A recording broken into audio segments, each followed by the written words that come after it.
Tractor उपरे जन्म नेला शिशुकन्या रास्ता नथिबारु पहुंची पारिला नाही एम्बुलेंस। दुर्गम अंचल रे आज भी मौलिक सुविधार अभाव किपरि लोकंको जीवन को विपद रे पकाउछि ताहार आउ एक हृदय विदारक चित्र सामना को आसिछि।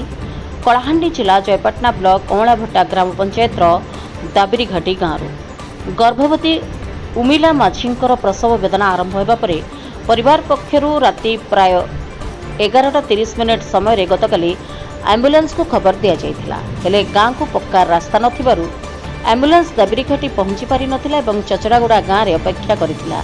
एहा परे परिवार और ग्रामवासी माने प्राय 10 किलोमीटर दूर ट्रैक्टर रे प्रसूति को नेउथिबा बेले रास्ता मझिरे ही उमिला एक शिशुकन्या को जन्म देइथिले। परे चचड़ागुड़ारू एम्बुलेंस सहायता माँ और नवजात शिशु को मैदलपुर मेडिकल को निया जाइथिला। तेबे प्रसूति रक्त अभाव एवं प्रसूति मलेरिया रे आक्रांत थिबारु उभय को नवरंगपुर जिला मुख्य चिकित्सालय को स्थानांतरित करा जाइछि।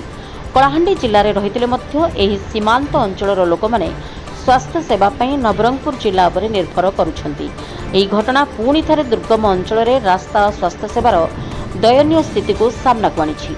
तुरंत पक्का रास्ता निर्माण उन्नत स्वास्थ्य सुविधा जोगाइबाकू ग्रामवासी माने सरकार और प्रशासन को निकट रे दाबी करिसेंती।